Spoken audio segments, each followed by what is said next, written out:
여러분 안녕하십니까? 성탄절 아침입니다. 2022년도 어느새 마지막 한 주만을 남겨놓고 있는데요.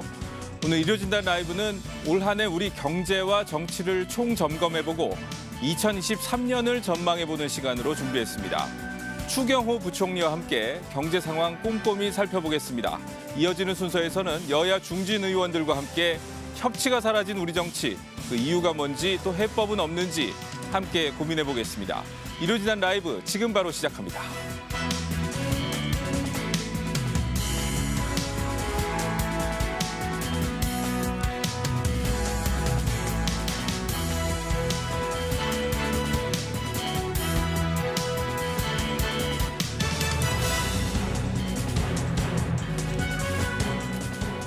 네, 추경호 부총리 겸 기획재정부 장관 스튜디오에 나와 계십니다. 어서 오세요. 네, 안녕하십니까. 네, 성탄절 아침 나와주셔서 고맙습니다. 네, 감사합니다. 네.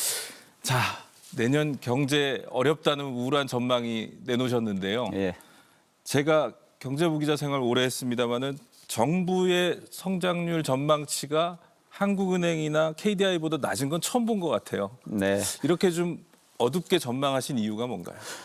우선 정부가 내년도 전망을 하고 발표를 하는 과정에서 저희들도 고민을 많이 했습니다. 그런데 지금 정부가 활용할 수 있는 그런 데이터를 기초로 해서 가장 진솔하고 그리고 객관적인 데이터를 가지고 국민들께 제시해 드릴 필요 있다 이런 생각에서 있는 그대로 전망 수치를 제시하자 이렇게 해서 내년도 전망치를 제시를 했습니다. 네.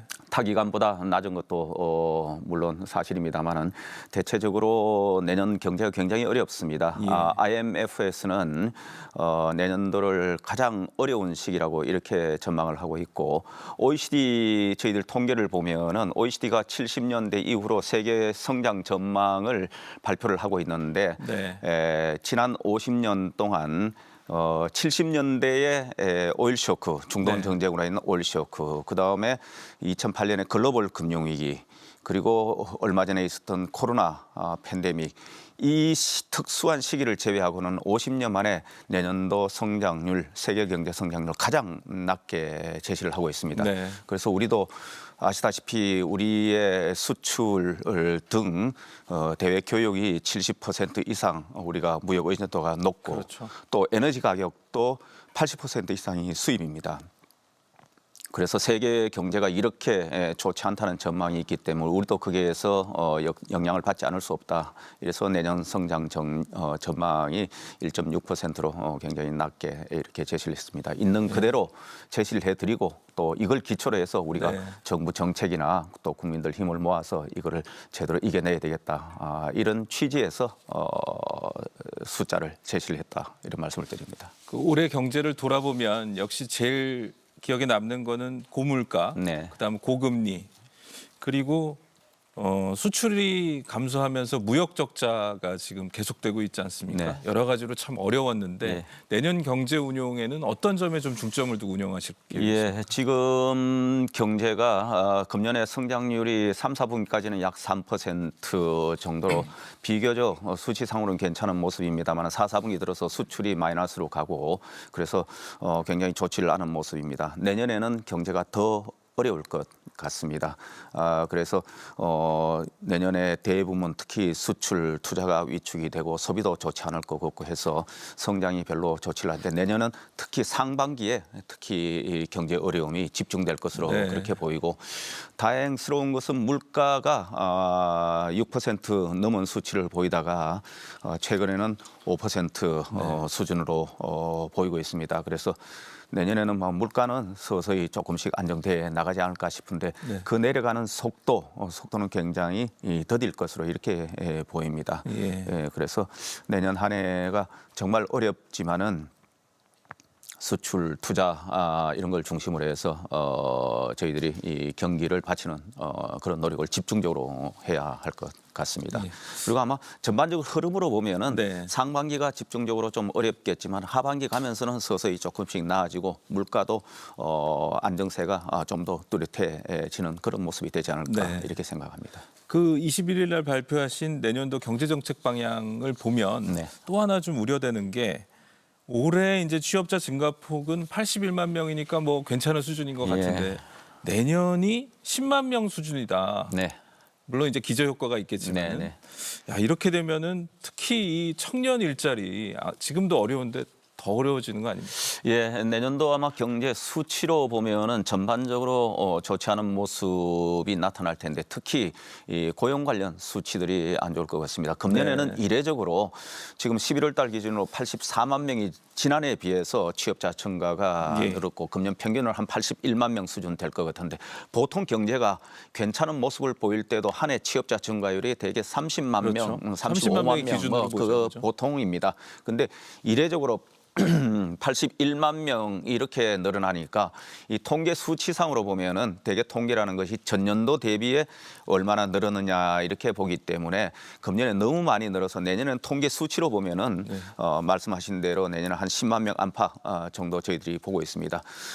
그래서 지표상으로는 굉장히 좋지 않을 것으로 보이는데 이 지표보다는 현실에 있어서는 아마 그만큼 나쁘지는 않을 것 같고 체감 고용은 다만 여전히 이 양적인 측면에서는 우리가 지금 금년에도 괜찮다고 하는 모습을 보이지만 역시 질적인 측면에서 단기성, 알바성 일자리가 많아서 이 고용의 질은 그렇게 좋지 않다. 그래서 내년에는 양적인 측면도 중요하지만 이 질적인 측면에서 민간에서 양질의 일자리를 많이 만들어낼 수 있도록 하는데 그런데 집중적으로 중점을 둬야 되겠고 특히 청년들 같은 경우에 요즘 취업이 자기가 정말 일하고 싶은 그런 일자리가 많지 않다 이런 이야기들을 많이 합니다. 그래서 내년에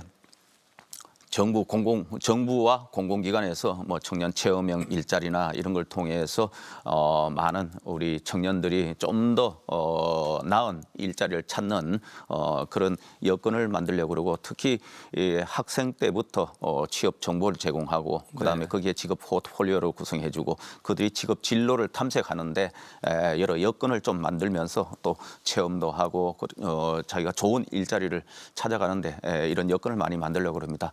무엇보다 제일 중요한 것은 역시 경기입니다.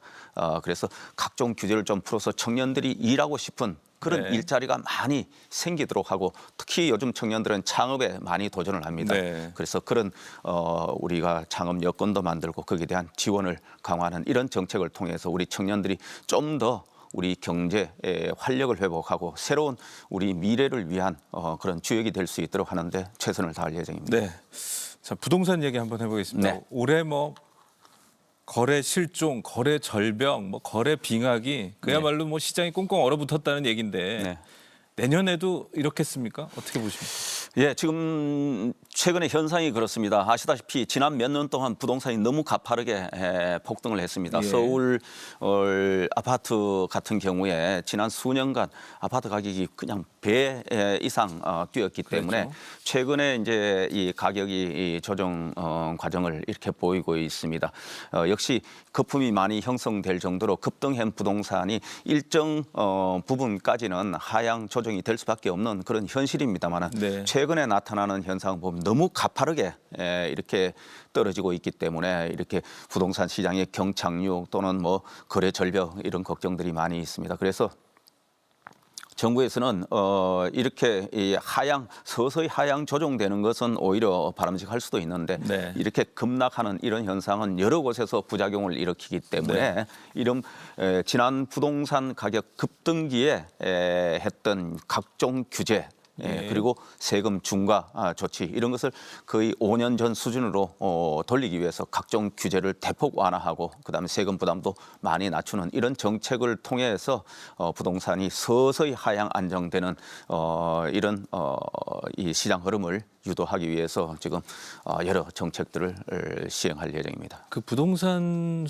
가격 수준을 뭐 어느 정도 수준까지 좀 하향 안정화시킬 건지 정책적 목표가 있으신가요? 글쎄 뭐 특정 가격 시점을 말씀드리기는 어려울 것 같습니다. 그건 시장 수급에 의해서 우리 일반 중산 서민층들이 주거 안정을 위한 것이 저희들이 최대 정책 목표이기 때문에 그 자연스러운 흐름을 가져가도록 시장 수급에 의해서 결정되도록 해야 되는데 분명한 것은 지금 하락 속도는 굉장히 빠르고 또 그동안은 굉장히 높이 올라 있었다. 그래서 서서히 하향 안정화되면서 부동산 시장을 연착륙 시켜야 되겠다 하는 것이 이 정책 목표입니다. 알겠습니다.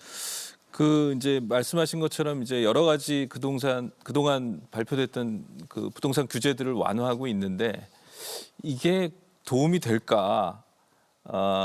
이 뭐 워낙 그 거래가 실종돼 있는 상태에서 별 효과가 없고 내년에는 오히려 점점 더 악화되지 않을까 이런 비관론이 점점 커지는 것 같아요. 저희가 그래서 전문가들 저희들은 만나보면. 정책을 하면서 양쪽을 늘 고민을 하게 됩니다. 한쪽에는 이제 부동산이 일단 급등하고 거품이 있는 이 현상에서 서서히 가격을 연착륙을 시켜야 되는데 또 많은 저희들이 부동산 시장을 활성화시키는 정상화시키는 이런 정책을 하는 과정에서 또다시 투기나 가격 이 급등 현상이 재현되면 이것도 안 되겠다 하면서 네. 시장 상황을 보면서 저희들이 쭉 정책을 조율해 왔는데 최근에 발표한 각종 대대적인 규제 완화나 세금 중과 완화 조치는 아마 최근에 여러 부동산 시장의 가파른 하락 흐름을 어느 정도 제어할 수 있지 않을까 이렇게 생각을 합니다. 오히려 네. 한 곳에서는 이거 부동산 투기가 다시 급등 재현되는 거 아니냐 이런 우려를 하시는 분도 있는데 저희들이 시장 상황을 보고 만약에 지금 발표한 조치들이 쭉 몇 개월 시행하면서 이 시장 흐름이 제대로 안착이 되지 않으면은 저희들이 또 여러 조치들을 강구를 하고 있기 때문에 네. 거기에 대한 또 대응을 해나갈 그럴 생각입니다. 뭐 어떤 조치들인지 저희가 좀 예상해 볼 수 있을까요? 지금 뭐 발표한 대로 우선 규제 지역을 대거 해제를 해야 되고 그다음에 부동산 관련된 이 징벌적 규제적 세금 이 중과 조치 이런 것을 과감히 인하를 해야 되는데 지금도 상당폭 인하하고 규제도 푸는 내용을 이야기를 드리고 있는데 이런 네. 부분에 대한 더 이 큰 폭의 조치가 있어야 된다. 그리고 이 투기 지역 등 조정 지역에 관해서 아직 일부 규제가 묶여 있는데 이런 부분에 관한 해제 조치는 1월 달에 발표할 예정이고 예. 또 부동산 세제와 관련된 부분은 이번에 정기국회에서 일부 정리한 부분도 있습니다만은 내년 초에 내년 2월에 저희들이 각종 취득세 중과 부분 이런 등에 관한 인하 조치를 해서 그 법령을 국회에 제출하고 논의를 할 예정입니다. 뭐 이런 부분들이 좀 되고 나면 아마 지금과 같은 이 가파른 하락세가 일정 부분은 조금 제어가 되지 않을까 이렇게 기대를 해봅니다만 저희들이 시장 상황을 예의주시하면서 거기에 맞는 대응을 해나가도록 하겠습니다. 야당 설득하고 협력 이끌어내는 것도 중요한 문제겠네요. 쉽지 않죠. 이번에 국회에서 종합부동산세 그야말로 이 다주택자에 대한 징벌적 이런 이 세제 중과 조치가 정말 시장을 얼어붙게 만들고 또 시장을 비정상적으로 만들었는데 이런 부분에 관해서 저희들이 많은 대화를 했습니다만 역시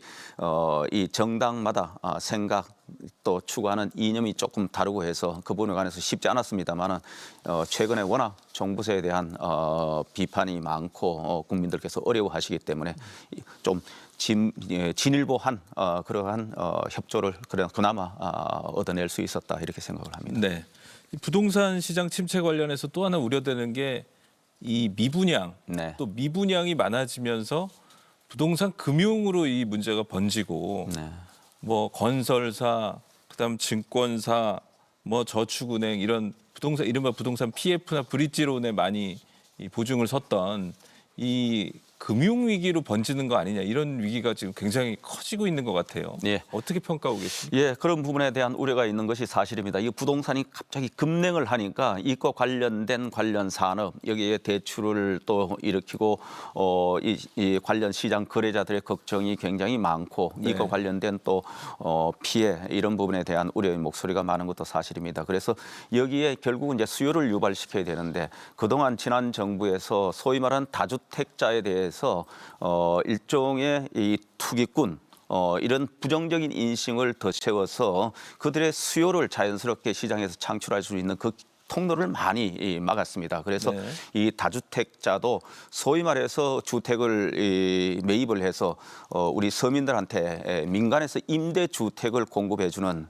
이런 중요한 주택시장 안정적인 공급자로서의 이런 자리매김을 해야 된다. 네. 그래서 다주택자는 투기꾼이 아닌 다주택자는 우리 이 임대주택 공급자다. 이런 공공성을 인정을 해야 되고 이분들이 이제 시장에 참여해서 수요를 조금 더 확대시키는 이런 노력을 통해서 미분양에 관해서도 꼭 국민 세금으로 미분양이 있으면 무슨 사들여야 된다 이런 인식에서부터 오히려 민간에서 민간 자본이 여력이 있는 분들이 이 시장에 참여해서 그 미분양 이를 줄여나가는 이런 게 굉장히 필요하다 이런 생각입니다. 예. 다주택자를 민간 임대 공급자로 시각을 좀 전환해야 된다. 예. 그리고 이과 관련해서 현재 이제 부동산에 과다하게 지금 투자를 하고 있거나 관련된 건설업계 또 여기에 금융이 노출된 부동산 PF 이런 부분에 예. 관해서 시장이 얼어붙으면 이게 자금이 돌지 않아서 결국은 건설사의 도산이나 또 관련 PF를 공급한 금융회사 불안 이런 쪽으로 연결되지 않느냐 이런 걱정을 하는데 저희들이 네. 전체 지금 건설사 또 부동산 PF에 관한 사항을 관련 금융기관들 그리고 관련 부처들과 엄밀히 점검을 하고 있습니다. 그래서 저희들이 정상적인 괜찮은 사업장에서 부동산 관련 금융이 돌지 않아서 갑자기 시장이 어려워지고 도산하고 여기 관련 피해가 확산되지 않도록 하는 노력을 할 거고 다만 정말 부실한 사업장이 예. 정말 엉터리 같은 사업장이 우리 국민 세금이나 공공자금으로 연명하게 할 수는 없으니까 그런 부분을 가려서 시장에 혼란, 큰 충격이 없도록 그렇게 해 나가기 위해서 지금도 점검하고 있고 앞으로 그런 부분은 면밀히 살펴나갈 그런 예정입니다. 알겠습니다. 그 한국은행에서 내년에도 소비자 물가 오름세는 좀 지속이 될 것 같다. 네, 이제 네. 부총리님도 말씀을 하셨습니다만은 그러다 보면 금리가 당분간은 이제 고금리가 지속될 것 같고 예. 미연준도 지금 뭐 5% 이상까지 계속 올릴 것 같고 네. 이러면 고금리 상황에서 이 대출 받아서 생활하는 뭐 저소득층이라든지 예. 또 자영업자라든지 또 그 주택담보대출 받아서 집을 산 사람들 고통이 계속 지속될 수밖에 없는데 이 어떤 대책이 좀 있으신가요? 예, 그동안 이제 전 세계적으로 물가를 잡기 위해서 미국 등 주요 선진국에서 금리를 가파르게 올렸습니다. 우리도 역시 같은 맥락에서 금리가 많이 올랐습니다.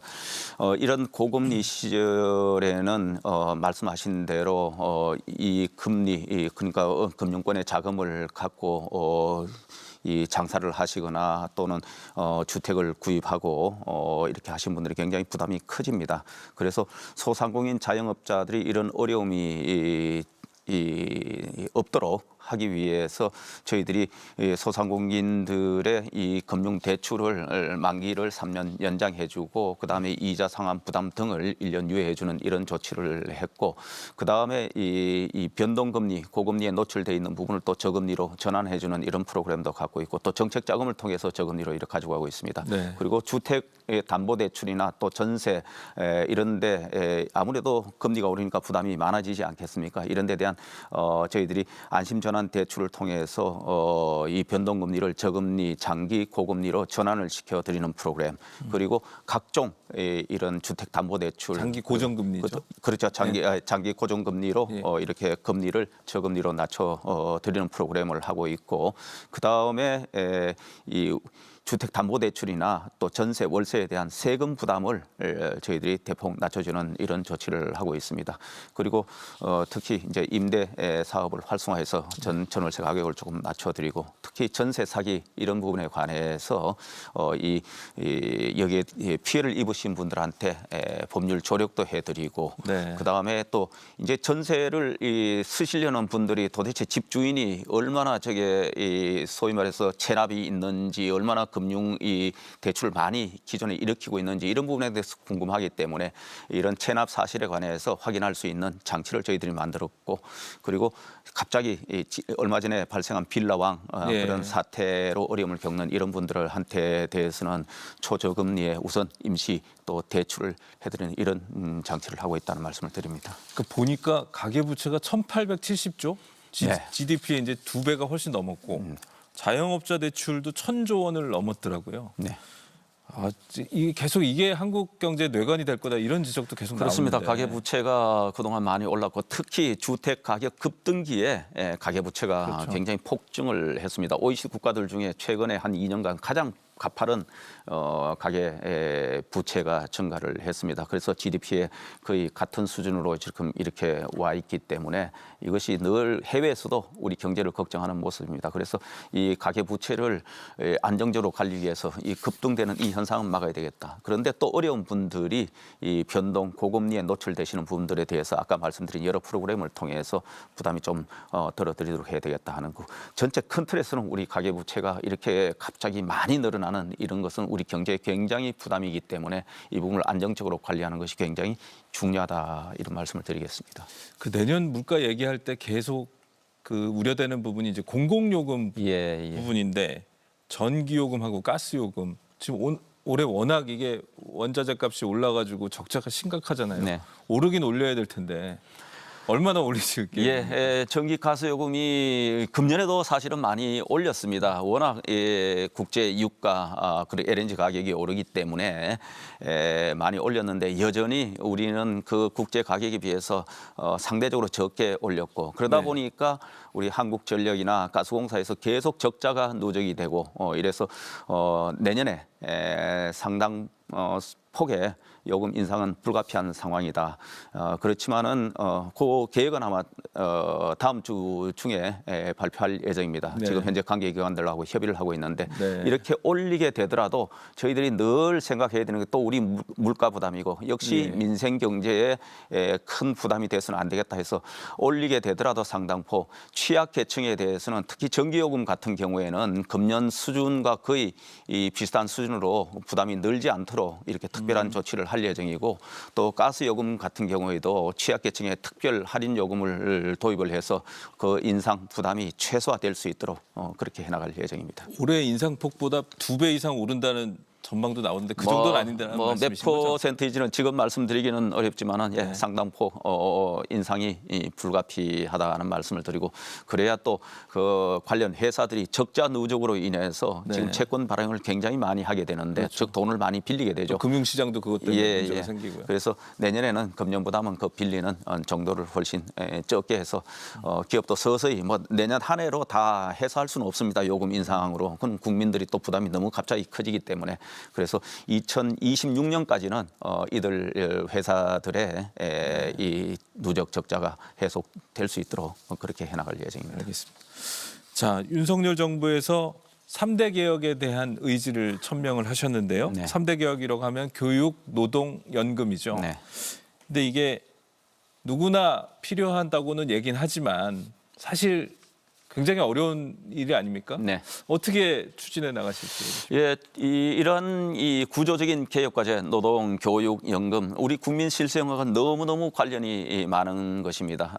그래서 이런 부분에 관해서 지금 현재 그대로 두면은 미래에 우리 경쟁력이 정말 약화되고 그 미래가 없고 그다음에 재정의 지속 가능성도 확보되질 않습니다. 그리고 미래 세대의 그 부담을 전부 전가시킬 수도 없기 때문에 이런 부분에 관해서는 정말 이 정부나 우리 지도층 그리고 이 정치권에서 개혁 의지를 갖고 추진을 해야 된다. 다만 제일 중요한 것은 역시 국민의 공감대 형성이다. 아무리 좋은 정책이라고 하더라도 그거 선언만 한다고 될 것이 아니고 역시 국민들께서 함께 공감해주고 이렇게 해서는 안 되겠다 하는 그러한 이 같은 공감 형성이 굉장히 중요하기 때문에 이걸 기초로서 해야 되고 그래서 내년에는 우선 정부가 안을 만들고 또 국회와 함께 공감 사회적 논의를 통해서 국민 공감 형성을 주력하고 그걸 입법화해 나가는 그런 조치를 할 계획입니다. 저희 프로그램에 지난주에 그 이정식 고용노동부 장관 나오셔가지고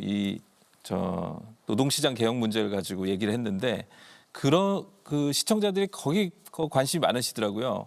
야 이거 바뀌면은 정년 이제 늘어나는 거냐? 지금 60세 정년이 더 늘어나는 거냐? 이런 관심 많으시던데 그거는 현실화되는 건가요? 어떤가요? 정년 연장에 관해서 미래노동사회연구에 소위 말해서 전문가들이 모여서 지금 노동개혁에 관한 여러 이 안을 검토를 하고 있는데 그 부분에 관해서도 지금 검토를 하고 있는 것으로 알고 있습니다.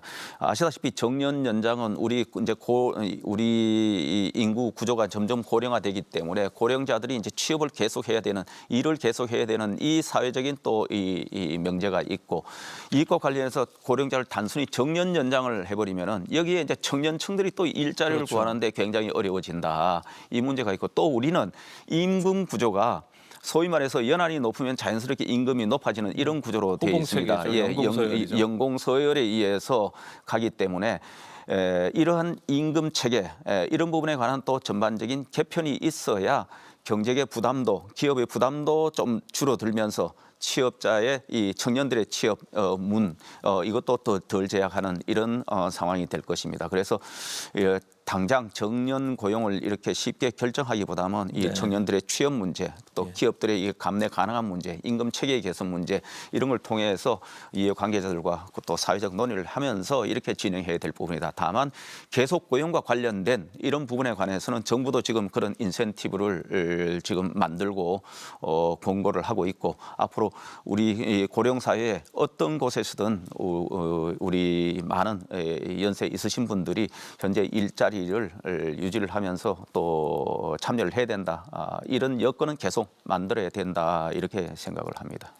그 뭐 보건복지부가 주무부처이긴 합니다만은 건강보험도 지금 적자가 심각하잖아요. 예. 개편을 이제 하겠다고 말씀을 하셨는데 예.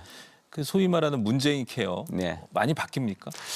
좀 바꿔야 되지 않겠습니까? 지난 정부에서 소위 말해서 이 보장성을 굉장히 확대를 하고 한 것이 하나의 원인이 되고 또 우리 국민들께서도 의료 서비스를 굉장히 과다하게 이용하는 이런 부분이 있습니다. 그래서 MRI 초음파 검사를 이 보장성을 확대를 해놓으니까 이 한 3년 사이에 이 이용자가 한 10배 정도 느는 이렇게 의료 수요가 폭증을 한다. 네. 그래서 이렇게 방만하게 그리고 과다하게 이용되는 이런 부분에 관해서는 적정 수준으로 좀 제어를 해야 되고 정말 국민들이 필요한 적정 수요의 의료 보장 이것은 계속 우리가 유지를 해야 된다. 특히 이 치료비가 많이 드는 필수 의료, 생명과 직결되는 필수 의료나 재난적 이러한 상황에 봉착한 이러한 과다한 의료비가 드는 이런 부분에 관해서는 우리가 적정하게